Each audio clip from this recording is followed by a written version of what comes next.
Let's jump right into it. If you've been waiting, here is the Texans' new schedule.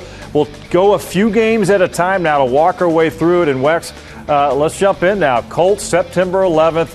They're going to open at home at NRG Stadium. It's a 12 noon kickoff. We mentioned the Broncos the following week.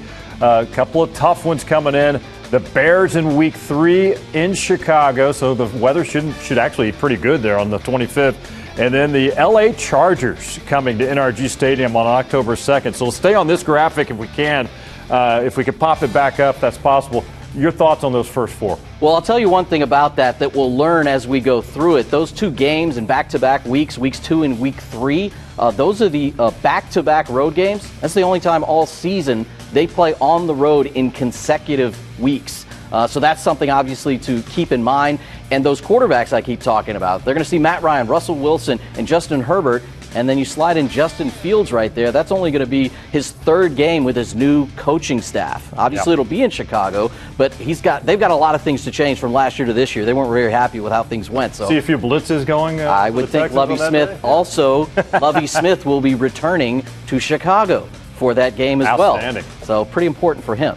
All right, Chargers coming in on October 2nd. What do you think about that? Another really good team coming into Houston. Well, the Chargers have to have something on their mind. Revenge.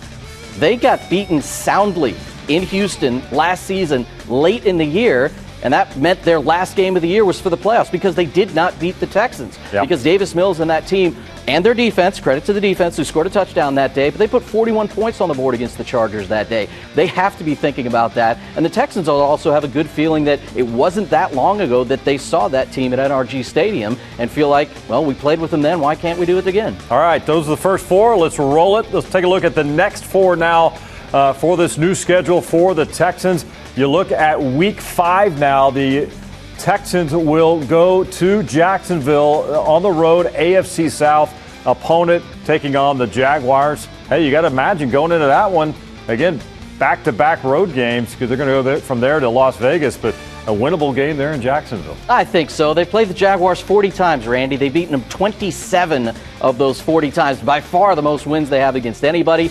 They won't be visiting Urban Meyer this time. They'll be visiting Doug Peterson, but it's still Trevor Lawrence, another guy early in the year. And if you're looking at those dates closely, you see a gap between October 9th and October 23rd. Time to rest. The Texans' bye week is very early. That is you like that? 6. I kind of wish it was a little later. Absolutely agree. Yeah. Always wish it was later. Let the bodies get that little extra bit of rest. Maybe the coaches a chance to recalibrate. But the 3rd of the AFC South teams, they will see right there on October 30th. I think that's a day before the holiday. The Titans. And that will make their first trip through the AFC South. And there's your primetime game. Thursday Night Football against the Eagles. So that's Thursday. Let's tell everybody the details on that now. That's an Eagles game, 7:15. That's on Amazon Prime, right? Yes. So the NFL starting to dive into those streaming services now to bring some football games. So that will be an Amazon Prime game. Yeah, that is a primetime game for the Texans. You always wonder how many of them they're going to get, how many night games they're going to get. That's the one we see through the first 8 games. All right, let's keep it moving now. Again, we mentioned the bye week in between the Jags and Las Vegas. Now let's hit and get further into November now. Going to New York, the Big Apple, to take on the Giants, part of this facing the NFC East this year. A road trip there in November. Again, weather should still be okay. It's not like it's December or January. And then the Washington Commanders, still trying to get used to that, November 20th here at NRG Stadium, those first 2. Your thoughts on those before we get to the other 2? I'll tell you what stands out, something you'll notice the rest of the way as we get there. Noon starts, get used to that, the second part of the season. That's pretty much all you're going to see. After the national game. Yep, that's all you're going to see the rest of the way. The Week 18 games are all TBD from a time standpoint because the NFL will flex whatever important playoff games to specific times.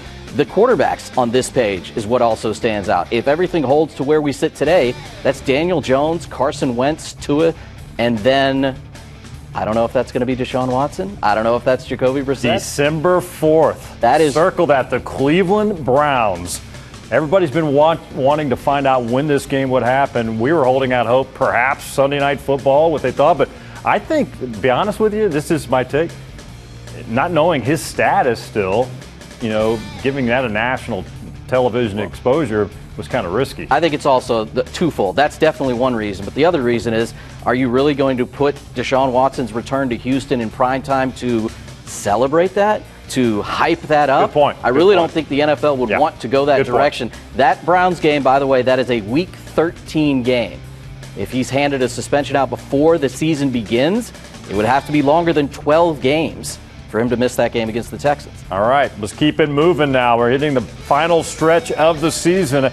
After that game against the Cleveland Browns, how about a trip to Arlington, Jerry World, and the Dallas Cowboys? Yeah. Regular season doesn't happen very often. We know the rotation there, but December 11th, it's a 12 noon kick there at Jerry World. Sixth game against the Cowboys all time. The Texans can actually even up the all-time series with them. They've won 2 of those 5 previously. But again, another noon game there in Arlington on a Sunday. I think fans will absolutely do their best to get their hands on as many tickets as possible. You mentioned, when will Pat Mahomes be coming to NRG Stadium? There it is. Your answer, on December 18th. Presumably, that's a very important game for the Chiefs at that stage of the season. We'll find out the importance of that for the Texans. And then, as you'll see, for those of you that have been keeping track, the Titans and the Jaguars and the Colts are your final 3 games of the season, all inside the division. In that Titans game right there, make note of that. Christmas is on a Sunday, but they're playing on Christmas Eve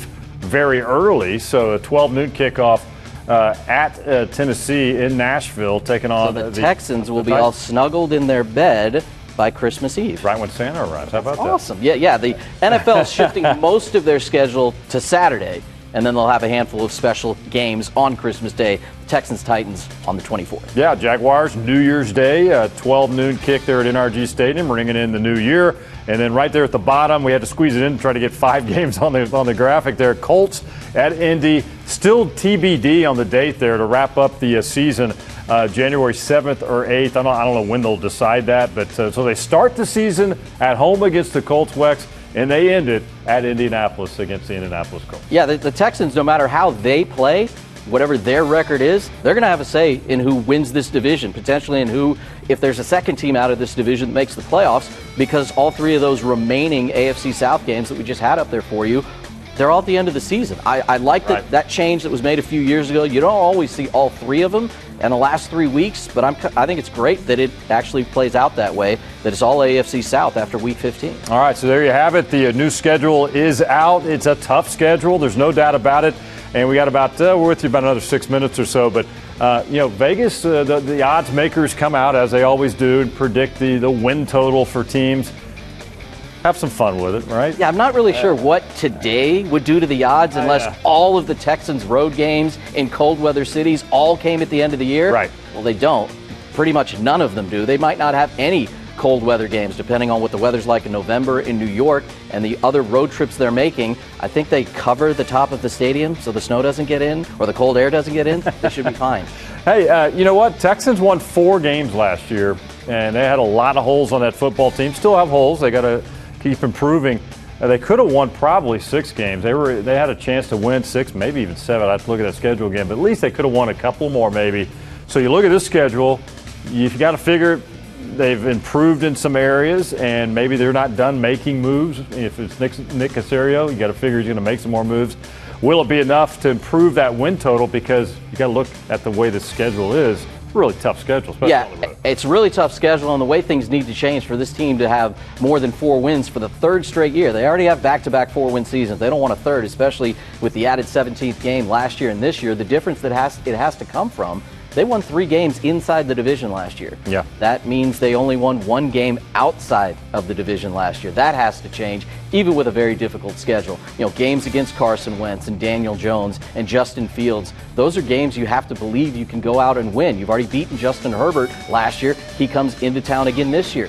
If they're going to be something better than a 4-win team and move their draft slot back a little bit, those are games you're going to have to find a way to win. Again, first 5, and then they get the bye week, and then their final 12 in a row with no break. That's going to be a factor, I think, just with the wear and tear. And you always want that mid-season bye week. They didn't necessarily get that for this schedule. But all right, with you for the next, another 4 minutes or so, if we can. now that the schedule is out, I want to ask Wex, and then we could talk about it real quick because rookie camp is underway. They'll be on the field tomorrow. We'll get a chance for about 15 or 20 minutes to see them on the field tomorrow afternoon, these new guys. Let's begin with Derek Stingley Jr. now, Wex, the number 3 overall pick, and here he is out of LSU. And we're going to go through the top 3. We'll leave it at that for the sake of time tonight. But number 3 overall pick, injuries a factor recently at LSU, but he showed early in his career this guy is a big-time playmaker, and he can stop some people and shut down folks. What do you think about the role he has if he can stay healthy here? Yeah, first thing that stands out is sometimes the off-season pre-draft stuff does matter. His medicals mattered. His pro day mattered. The amount of time the Texans were able to spend on him, that all matters, especially since his last 2 college seasons weren't what he wanted them to be for injury, for COVID, for all sorts of different reasons. But they know he can play. After they made the pick, I don't think too many teams doubted that he was the right guy to take, say, over Sauce Gardner. But they're just not used to seeing a corner go so high. What it all means is he's, like we've said a couple times already, he's absolutely going to be on the field. He's going to be one of their 3 primary cornerbacks, and he's going to be the number 1 sooner rather than later. And I don't think the games that they have coming out of the gate, maybe the bye week's good for a player like that or any of these rookies, but Russell Wilson, Justin Fields, Matt Ryan, Herbert, and Trevor Lawrence. Those are the quarterbacks they face in the first 5 weeks. All right, Liz, we've got a couple of minutes here. Quickly, let's get to Kenyon Green now from Texas A&M and Atascocita High School. Here's a guy, offensive guard, proven on that O-line, playmaker, has a little nasty streak to him as well. He's got to step in and be the guy, and I think he will. And I think he's going to be a really good player. Yeah, I do think best available player in the draft is what you want to do. He's definitely a need player, too. That's why he should be, again, starting at the moment he steps onto the field, even tomorrow when they do. But he's an interior lineman that they absolutely had to have. They've had so much trouble with some of the veterans they've brought in there, some of the younger players they've tried there. There's no more trying. They're not trying out to see if Green can work there. He's going to work there, he's going to stay there, and he's going to cement that spot for them. All right, lastly, the the second-round pick, number 37 overall, Jalen Petrie, real quick. Kid out of Stafford High School, coming back home after a great run there at Baylor. People say, is he a safety? Can he play closer to the line? I think he proved in college he could kind of do either one. And he answers that question with, he's a player. Get him on the field. Sometimes you want to loosen those reins a little bit, and I think Lovey's defense will allow for that, and I think the coaching staff will recognize that. There's a lot of different places on the field. He'll play some slot. He'll be a safety. He will be all over the field. He has a great opportunity to make a huge impact on that defense because of his versatility. All right, before we wrap it up, we just take a look at Stingley, Green, and Petrie. You look at the whole list.